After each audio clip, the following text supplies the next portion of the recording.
Pemirsa Trijaya, kita ikuti informasi dari istana berikut ini.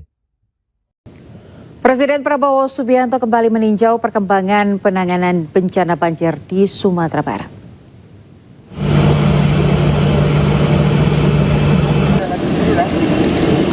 Prabowo mendarat di Bandara Internasional Minangkabau Padang Pariaman pada pukul 18.31 waktu Indonesia Barat dan disambut Gubernur Sumatera Barat Mahyaldi Ansarullah dan Kapolda Sumatera Barat Irjen Gatot Tri Suryanta. Prabowo didampingi Menteri Sekretaris Negara Prasetyo Hadi dan Sekretaris Kabinet Teddy Indra Wijaya. Prabowo dijadwalkan akan mengecek wilayah bencana, salah satunya di Palembayan, Kabupaten Agam pada Kamis besok. Kunjungan Prabowo ke Sumatera Barat pasca bencana ini adalah kali kedua. Kunjungan pertama ia lakukan pada 1 Desember lalu ke wilayah Padang Pariaman.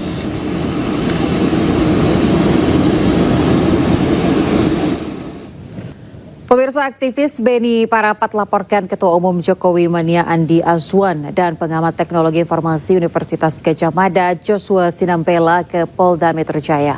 Laporan terkait dugaan kebohongan publik scan ijazah Presiden ke-7 Joko Widodo.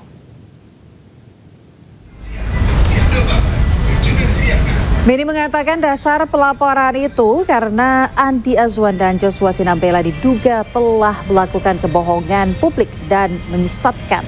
Sebab ia menyebarkan hasil scan yang diklaim sebagai ijazah Jokowi. Namun Beni menuturkan laporannya itu ditolak pihak Polda Metro Jaya dengan pertimbangan tidak ada ijazah Jokowi yang autentik sebagai pembanding. Ini pun atas arahan dari di Reskrimum Polda Metro kepada tim kuasa hukum Pak Suryo untuk kembali melapor di SPKT. Nah, itu semua sudah kita utarakan. Tetapi ya begitu yang kami dapatkan bahwa penyidik Polda Metro memakai asumsi kacamata kuda. Dia tetap berasumsi bahwa proses hukum masih berjalan. Jadi tidak bisa diterima laporan. Dan kedua bahwa tidak ada otentik ijazah. Ya, sementara itu sidang sengketa informasi ijazah Presiden ke-7 Joko Widodo kembali digelar. Dalam persidangan, pemirsa, pemohon Bonatua Silalahi meminta Komisi Informasi Pusat menghadirkan Sekretaris Daerah Provinsi DKI Jakarta. Bonatua beralasan memiliki banyak pertanyaan yang hendak diajukan ke Sekda Jakarta. Namun permintaan ini ditolak oleh Majelis Komisi Informasi Pusat. Ketua Majelis beralasan memanggil saksi atau ahli harus didasari kebutuhan sidang. Dengan Sekda ya, yang melakukan kegiatan seremoni pelantikan gubernur, seharusnya mereka juga menyimpan arsip-arsip. Mereka harus tahu siapa yang mau dilantik ini. Jangan langsung lepas tangan saja, seakan-akan melantik saja tidak tahu orang yang dilantik siapa, ijazahnya bagaimana. Seharusnya kan Sekda itu kan berpikir kritis. Sebelum mengeluarkan budget APBD untuk melantik gubernur, dia harus menciptakan arsip pribadi gubernur yang akan dilantik. Sementara itu, pemirsa, pakar psikologi forensik Reza Indragiri nilai kasus ijazah Jokowi akan masuk ke pengadilan. Reza meminta adanya uji tandingan saintifik untuk meneliti keaslian ijazah Jokowi di persidangan sebagai bentuk keadilan hukum. Di ruang sidang nanti akan diberikan fairness ke barang bukti atau ke objek perkara. Penyidik, jaksa sudah melakukan uji forensik, maka agar ada fairness di situ, sepatutnya terdakwa pun diberikan kesempatan untuk melakukan cross examination atau uji tanding terhadap barang bukti atau objek perkara itu. Walaupun statusnya terdakwa misalnya. Tepat. Belajar dari kasus O.J. Simpson tadi, ternyata ada fairness untuk kedua belah pihak. Polda Metro Jaya menunjukkan ijazah milik Joko Widodo ke Roy Suryo CS saat gelar perkara khusus. Namun Roy tetap bergeming dan yakin ada rekayasa dalam ijazah tersebut.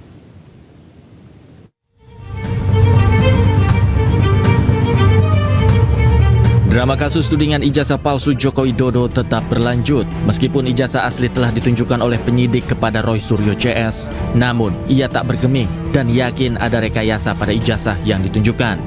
Roy Suryo menilai ijazah Joko Widodo yang ditunjukkan polisi pada gelar perkara khusus berbeda format dengan ijazah yang terbit pada tahun 1985 dari UGM. Jadi insya Allah hasil dari kami tentang 99,9% palsu itu tidak berubah, tidak bergeser 1 mili pun. Ya, bahkan sampai the last minute kami akhirnya sama seperti klaster 1 tadi dipertunjukkan sebuah barang yang diklaim itu adalah ijazah asli, katanya ijazah analog dari seorang yang namanya Joko Widodo. Saya harus berkata dengan terus terang, saya bukan hanya hobi komputer. Saya adalah seorang tukang potret sejak zaman analog dulu. Saya memotret sejak zaman film seluloid. Dan saya bukan hanya bekerja di lapangan sebagai tukang foto. Saya adalah orang yang juga bekerja di kamar gelap. Jadi saya mengerti bagaimana komposisi kalau misalnya kita pakai fixer, kita pakai pengembang, film itu dicuci, kemudian dicetak, kemudian kertas film apa. Dan untuk pas foto yang tertempel di barang yang disebut ijazah itu, saya dengan lantang dan tegas mengatakan saya sangat ragu bahwa itu usia sudah lebih dari 40 tahun. Terlalu tajam, terlalu baru barang itu sebagai sebuah foto yang dicetak dengan kertas foto di tahun 80-an. Di sisi lain, kubu Jokowi berharap gelar perkara khusus yang telah dilakukan bisa memenuhi keraguan kubu Roy Suryo. Apalagi, ijazah Jokowi sudah ditunjukkan dalam gelar perkara khusus. Highlight dari gelar perkara tersebut sebenarnya adalah telah ditunjukkan ijazah asli Pak Jokowi kepada peserta gelar, khususnya para tersangka dan kuasa hukumnya. Jadi ini yang patut mungkin kita highlight juga, bahwa semua pertanyaan yang mungkin mereka punya selama ini telah terjawab secara clear. Sudah dilihat semua ijazahnya, dari ijazah SMA dan juga ijazah kuliah S1 Pak Jokowi. Jadi saya rasa tidak perlu ada lagi keraguan apapun ataupun kesulitan mengenai penyidikan perkara ini. Sehingga harapan kami, penyidikan akan jauh lebih mudah dilakukan, sehingga ini dapat segera dilimpahkan dan akan dilakukan pemeriksaan di persidangan nantinya. Tak puas dengan ijazah yang ditunjukkan, kubu Roy Suryo menuntut verifikasi dilakukan untuk menguji keaslian ijazah Joko Widodo. Dari Jakarta, Tim Liputan iNews melaporkan. Kita ke informasi bencana Sumatera. Pemirsa, kelangkaan BBM pasca bencana banjir dan tanah longsor di Mandailing, Natal, Sumatera Utara masih terjadi. Kelangkaan BBM membuat warga berebut antrean hingga terjadi kericuhan. Para pengendara motor tak sabar saling serobot karena sudah lama mengantri di SPBU. Petugas kepolisian yang berjaga di SPBU mampu mengendalikan situasi. Sudah lebih 3 pekan pasca bencana banjir dan tanah longsor, kelangkaan BBM masih terus terjadi. Warga mengaku aktivitas mereka terganggu karena setiap hari menghadapi kondisi seperti ini. Lama kita di SPBU ya? Udah sejam lebih lah. Kenapa bang harus antri bang? Mau antri-antri gitu? Ya daripada beli ketengan nggak sanggup, barangnya mahal. 3 minggu tinggal di posko pengungsian, para korban banjir bandang di Tapanuli, Selatan, Sumatera Utara mulai mengeluhkan kesehatannya. Mereka mengaku pemirsa mulai terserang berbagai penyakit.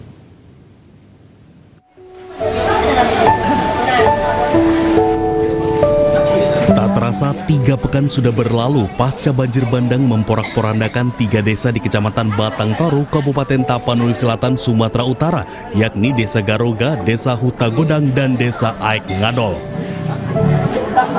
Selama itu pula para korban tinggal di posko pengungsian. Dengan segala keterbatasan, para korban banjir bandang ini tidur di posko pengungsian. Mereka pun mulai mengeluhkan kondisi kesehatannya. Seperti halnya yang dikeluhkan Dame Pangabean, warga Desa Hutagodang yang merupakan korban banjir bandang. Pria berusia 75 tahun ini mengaku mulai terserang penyakit mulai dari batuk hingga badan yang sakit. Batuk ini tenggorokan sakit. Tenggorokan sakit, apa aja itu keluhan kita? Badan semua. Nggak bisa cerita kalau namanya pun ya kami ngemis. Nah, jadi gimana lah bilang memang parah kali kami kayak gini. Sementara itu, Koordinator Posko Pengungsian Batu Hula, Safri Simamora, tak menampik keluhan kesehatan para pengungsi.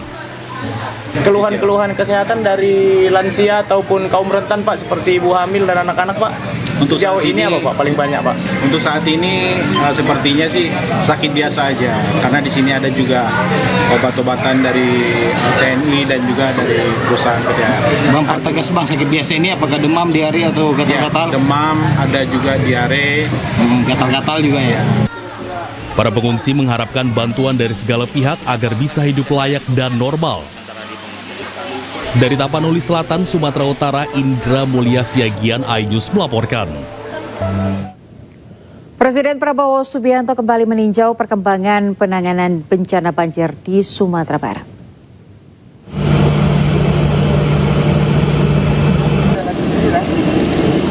Prabowo mendarat di Bandara Internasional Minangkabau Padang Pariaman pada pukul 18.31 waktu Indonesia Barat dan disambut Gubernur Sumatera Barat Mahyaldi Ansarullah dan Kapolda Sumatera Barat Irjen Gatot Tri Suryanta. Prabowo didampingi Menteri Sekretaris Negara Prasetyo Hadi dan Sekretaris Kabinet Teddy Indra Wijaya. Prabowo dijadwalkan akan mengecek wilayah bencana, salah satunya di Palembayan, Kabupaten Agam pada Kamis besok. Kunjungan Prabowo ke Sumatera Barat pasca bencana ini adalah kali kedua. Kunjungan pertama ia lakukan pada 1 Desember lalu ke wilayah Padang Pariaman.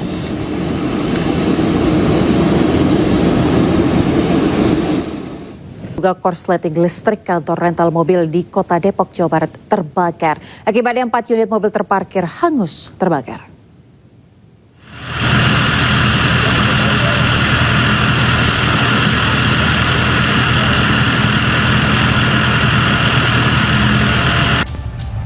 Terjadi kebakaran di sebuah tempat pencucian mobil sekaligus kantor rental mobil di Kota Depok, Jawa Barat.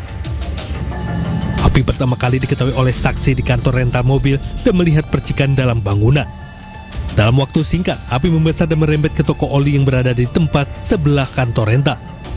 Kobaran api juga membakar 4 unit mobil yang sedang terparkir di area kantor rental. 4 unit mobil pemadam kebakaran dikerahkan ke lokasi untuk mencegah api meluas ke permukiman warga. Sempet panik nggak? Oh, bukan panik lagi, kayak apa benar pingsan kayaknya. Secara kan samping barat rumah saya, bukan samping lagi. Ini mobil pas pindah dari dapur saya tuh, ini tembok saya, ini mobil yang kebakar itu tuh. Tapi yang dempel di saya tuh baru sepotong kebakarnya. Nah kalau yang di sininya mah udah habis, udah banyak meledak. Akibat kejadian ini, kerugian materi ditaksir mencapai sekitar 1,5 miliar rupiah. Dugaan sementara kebakaran disebabkan oleh korsleting listrik dari dalam kantor rental mobil. Dari Depok, Jawa Barat, Yung Rizky, iNews melaporkan.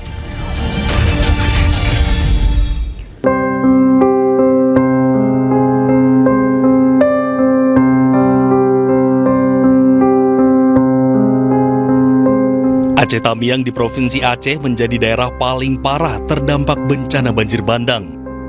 Terlihat dari rekaman kamera drone, beberapa desa di Aceh Tamiang terlihat rata dengan tanah. Bahkan ada 1 desa yang hilang akibat tersapu air banjir bandang. Sisa-sisa banjir bandang menyisakan kisah sedih bagi warga Aceh Tamiang. Jangankan pakaian serta harta benda, rumah milik warga pun tidak dapat diselamatkan. Meski demikian, di beberapa wilayah Aceh Tamiang masih berdiri gedung dan rumah walaupun kondisinya rusak.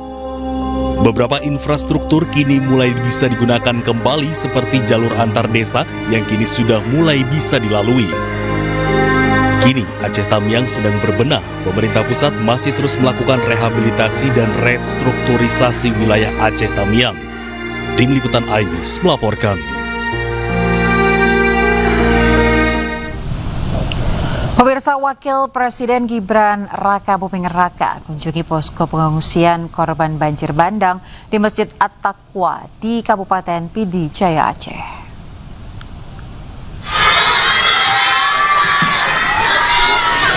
Wapres Gibran menyapa para korban yang sejak beberapa hari terakhir mengungsi akibat banjir bandang. Gibran juga berinteraksi dengan anak-anak serta memberikan mainan serta jajanan. Selama kurang lebih 20 menit berada di dalam Masjid At-Taqwa, Wapres juga berbincang dengan sejumlah pengungsi. Gibran minta para korban untuk bersabar dan tetap kuat menghadapi cobaan pasca bencana. Wapres juga menanyakan fasilitas di posko pengungsian mulai dari jaringan listrik, ketersediaan wifi hingga kebutuhan dasar lainnya.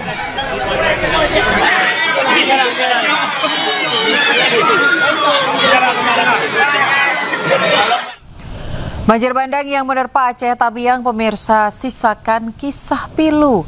Kelompok rentan lansia harus berjuang lebih keras demi bertahan hidup di tengah bencana.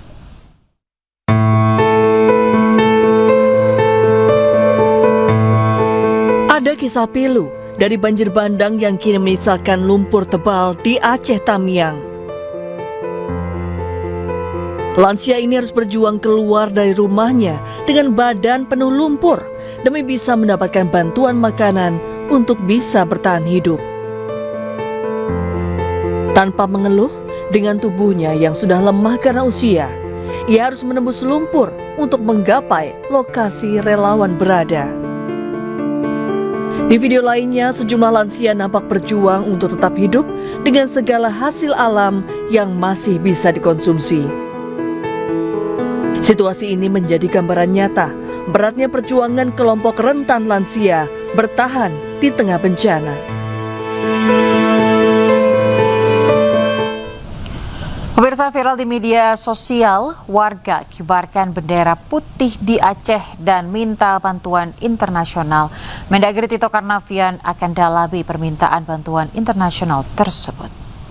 Untuk dibantu oleh dunia internasional, kami sudah mengibarkan bendera putih dengan bermakna kami sudah menyerah tentang hal tsunami ini.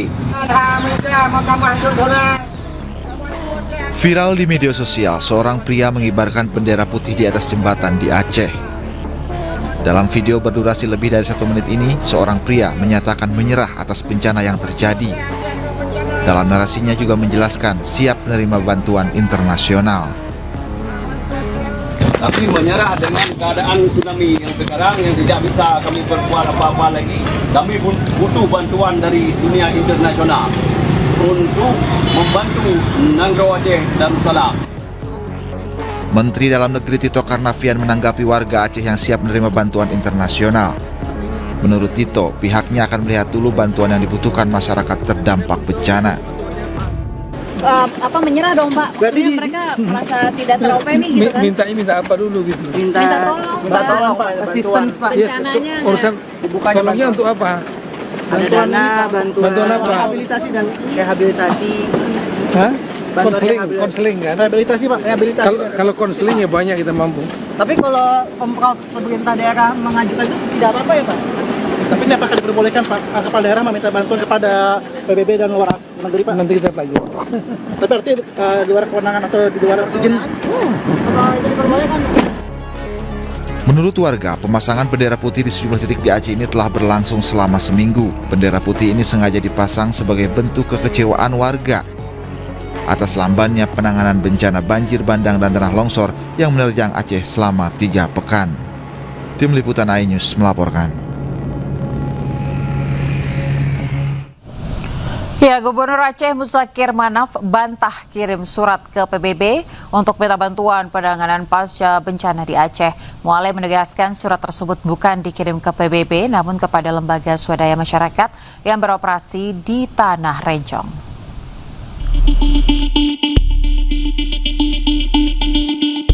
Gubernur Aceh Muzakir Manaf Selasa 16 Desember 2025 mengaku tidak mengetahui perihal surat permintaan bantuan pemerintah Aceh yang dikirim ke 2 lembaga Perserikatan Bangsa-Bangsa yakni United Nations Development Program dan United Nations Children's Fund.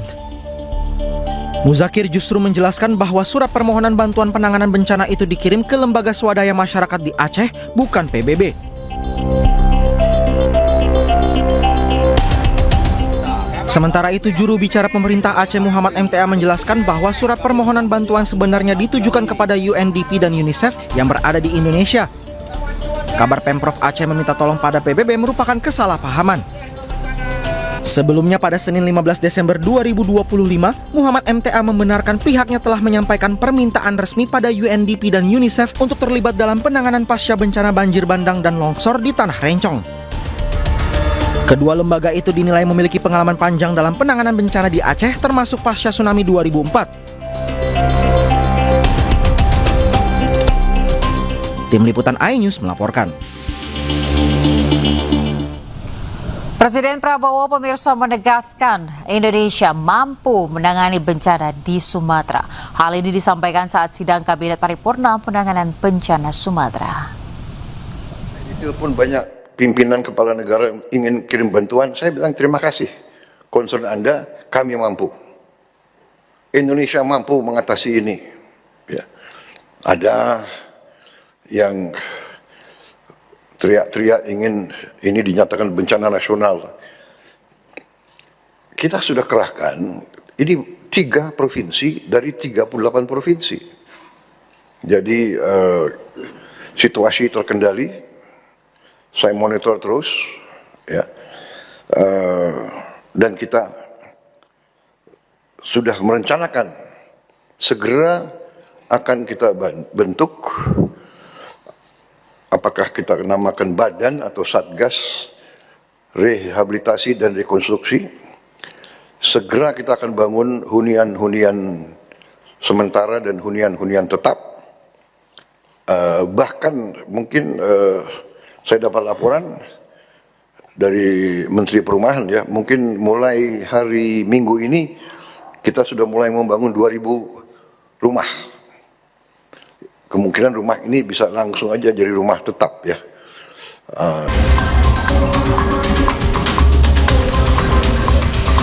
Menteri Keuangan RI Purbaya Yudisadewa menyetujui usulan Menteri Dalam Negeri Tito Karnavian terkait penyaluran 125.000 pakaian reject ekspor untuk korban bencana banjir dan longsor di Aceh, Sumatera Utara, dan Sumatera Barat. Saat ditemui di Kompleks Istana Kepresidenan Jakarta hari Rabu, Purbaya jelaskan gagasan Mendagri pada prinsipnya dapat dilakukan. Sebab pakaian yang akan disalurkan untuk korban bencana Sumatera merupakan barang cacat produksi pabrik, bukan balpres tekstil impor ilegal. Purbaya juga memastikan pakaian reject ekspor tersebut bisa dikeluarkan dari pengawasan KPABEAN serta dibebaskan dari pajak pertambahan nilai. Menurutnya, kebijakan tersebut memungkinkan untuk diterapkan dalam kondisi bencana.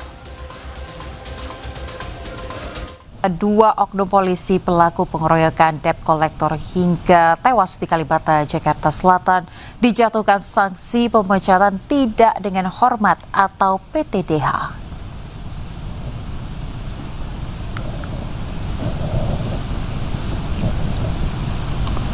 Majelis Sidang Komisi Etik dan Profesi atau KKEP Polri memutuskan 2 anggota polisi dijatuhi sanksi PTDH.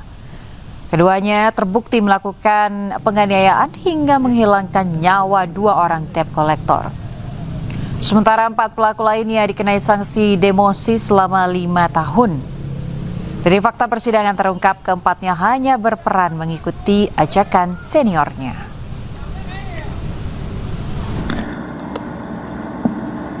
Kemudian dalam fakta persidangan terhadap Brigadir IAM Kesatuan Yanma Polri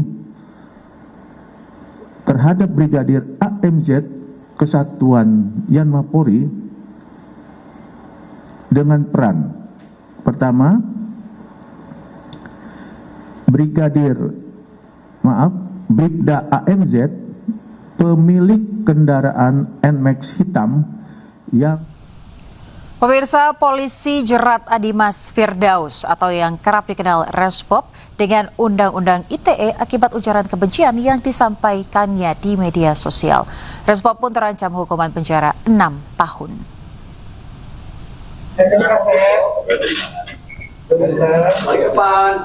Adimas Firdaus atau yang kerap dikenal Respop di media sosial mengenakan baju tahanan.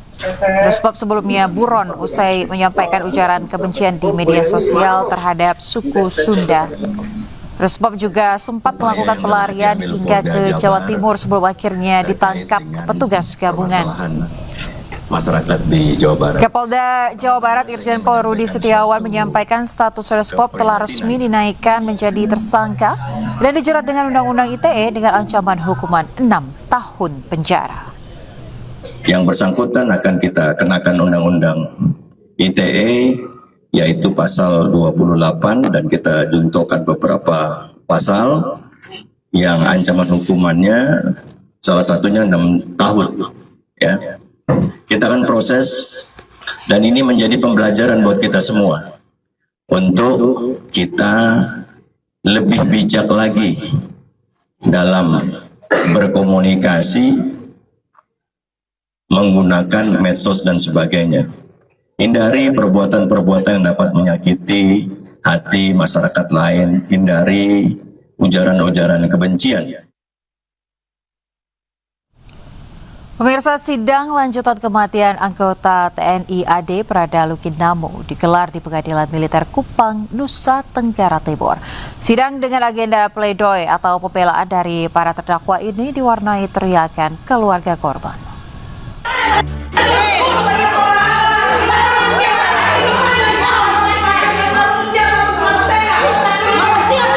Teriakan tak terima dari keluarga almarhum Prada Lukinamo mewarnai sidang lanjutan yang digelar di Pengadilan Militer Kupang, Nusa Tenggara Timur. Keluarga korban meneriaki penasihat hukum terdakwa usai membacakan pledoi atau nota pembelaan. Sebelum dalam pledoinya, penasihat hukum menilai tuntutan yang diajukan auditor militer terhadap 17 terdakwa terlalu berat. Penasihat hukum menyebut para terdakwa tidak memiliki niat untuk membunuh korban karena penganiayaan terjadi pada 27 Juli, sementara korban meninggal dunia 11 hari kemudian. Selain meminta majelis hakim menjatuhkan hukuman sesuai kesalahan masing-masing terdakwa, penasihat hukum juga memohon agar tuntutan restitusi dihapus. Ibunda almarhum Prada Lukinamo yang mengikuti sidang pun menilai pembelaan tersebut sangat melukai perasaan keluarga.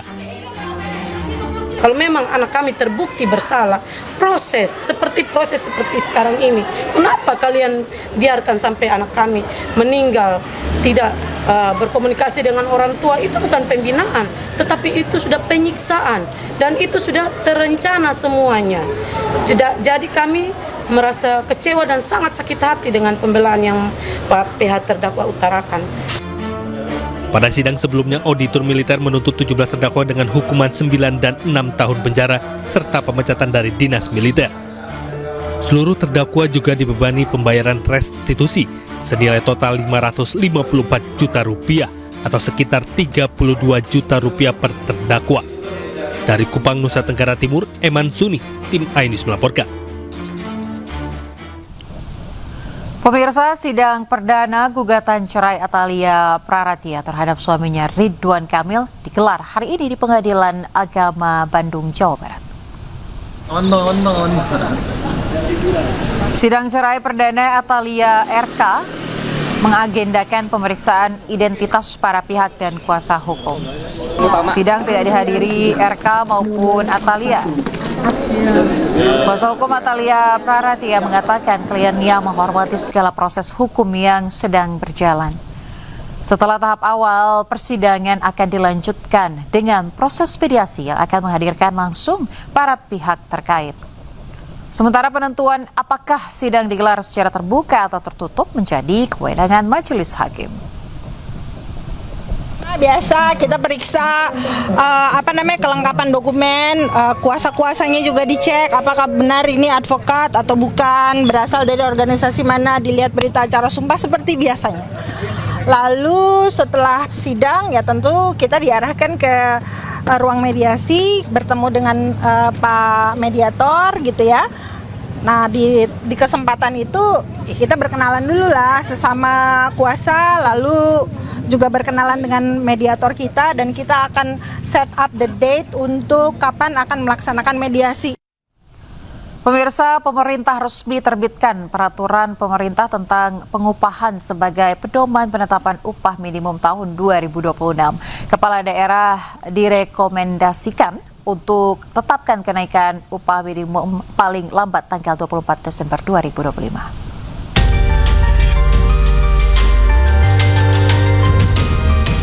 Pemerintah melalui Kementerian Ketenagakerjaan mengumumkan kenaikan upah minimum untuk tahun 2026. Menteri Ketenagakerjaan Yasirli mengungkap jika nilai indeks tertentu atau alfa dalam komponen penentuan upah minimum tahun 2026 mengalami kenaikan 0,5 hingga 0,9 dari sebelumnya di angka 0,1 hingga 0,3. Poin utama dalam PP pengupahan adalah penetapan formula pengupahan yang mempertimbangkan kebutuhan hidup layak atau KHL. Formula tidak ada yang berubah dari formula bahwa kenaikan upah sama dengan inflasi ditambah pertumbuhan ekonomi dikali alfa. Alfa inilah yang diputuskan oleh Pak Presiden, nilainya 0,5 sampai 0,9. Menurut Yasirli, kenaikan upah minimum akan memberikan ruang lebih besar bagi daerah untuk menyesuaikan kebutuhan layak kerja. Melalui PP ini juga Gubernur diberikan kewenangan menetapkan upah minimum kabupaten atau kota dan upah minimum sektoral kabupaten atau kota. Kepala daerah direkomendasikan untuk menetapkan kenaikan upah minimum paling lambat tanggal 24 Desember 2025 dengan mempertimbangkan rekomendasi dari Dewan Pengupahan Daerah. Dari Jakarta, Den Helmi Sajangbati, iNews melaporkan. Pemirsa, pencak silat menambah 3 emas di hari terakhir perlombaan di SEA Games 2025 Thailand. Secara keseluruhan, tim Merah Putih membawa pulang 4 emas, 1 perak, dan 7 perunggu dari SEA Games edisi ke-33.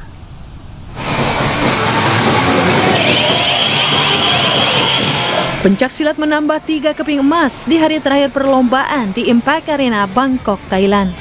Safira Dwi Melani menyabut emas di kelas B 50 hingga 55 kg putri. Safira berhak atas emas setelah di final menumbangkan pesilat Vietnam Thi Hai Nguyen dengan skor 42-29. Emas juga diraih Tito Hendra Septa Kurnia.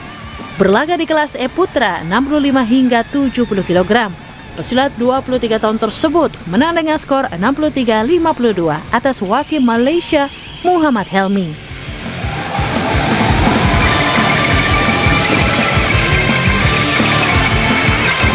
Emas ketiga disumbangkan Muhammad Zaki Zikrillah. Tampil di kelas C 55 hingga 60 kg putra, Zaki menang WO atas wakil Thailand Tinapat Janjaroen. Tambahan 3 emas, Indonesia total membawa pulang 4 emas, 1 perak, dan 7 perunggu di SEA Games 2025.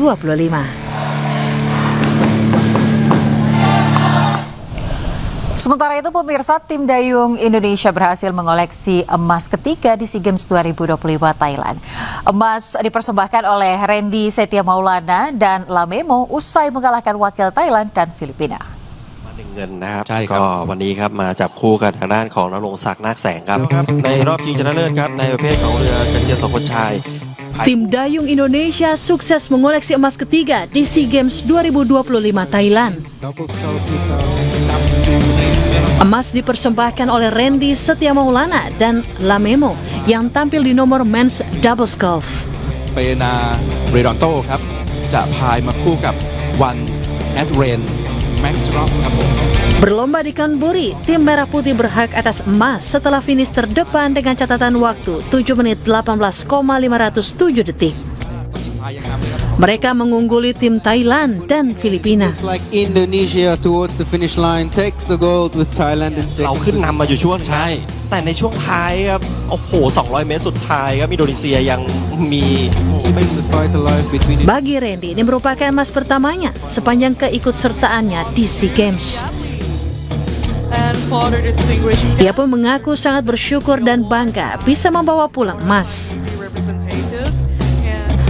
Bersama Memo, Randy menyuguhkan performa terbaik meski dalam kondisi cuaca kurang bersahabat.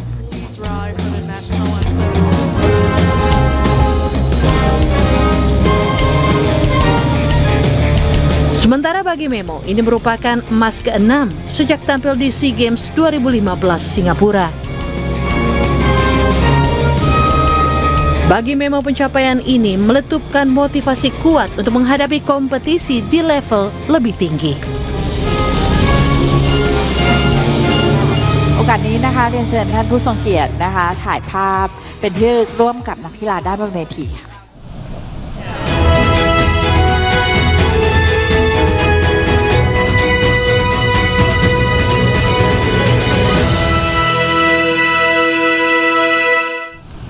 Sebuah pesawat jatuh di negara bagian Meksiko, pemirsa, akibatnya 6 orang tewas dan 4 terluka.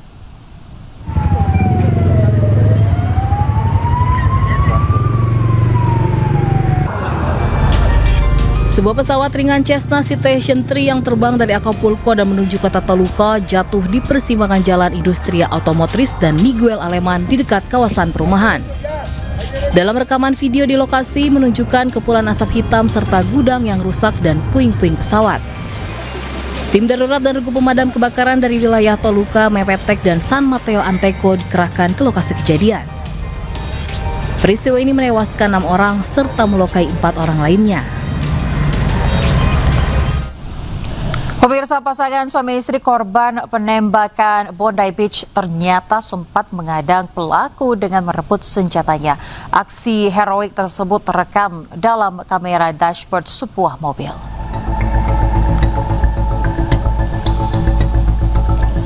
Ya, inilah detik-detik ketika pasangan suami istri Boris Gurman 69 tahun dan Sofia 61 tahun tampak melawan salah satu pelaku penembakan Bondi Beach dan merebut senjata.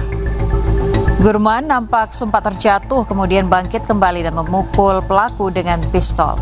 Namun naas, pasangan suami istri itu tewas ditembak pelaku. Diketahui Gurman dan Sofia merupakan 2 orang pertama yang tewas dalam penembakan Bondi Beach hari Minggu lalu. Sedikitnya 15 orang dipastikan tewas dalam penembakan yang terjadi.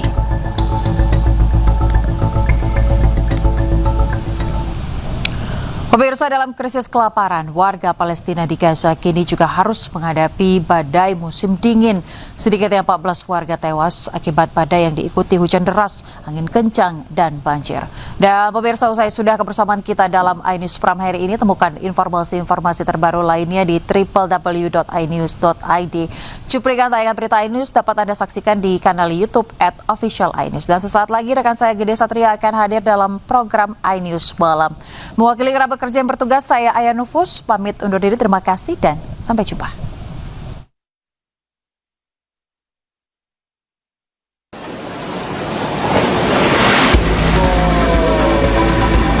Badai musim dingin menghantam jalur Gaza dalam beberapa hari terakhir dan memperparah situasi krisis kemanusiaan yang terjadi.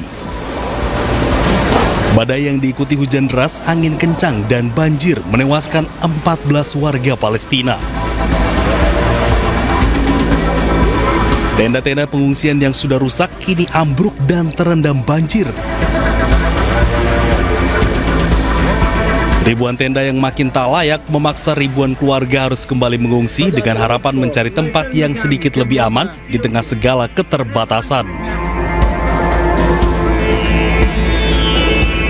Dalam kondisi tanpa listrik dan krisis kelaparan, warga Palestina kini juga harus menghadapi resiko banjir parah karena sistem drainase tak lagi berfungsi di wilayah yang hancur akibat perang antara Israel dengan Hamas.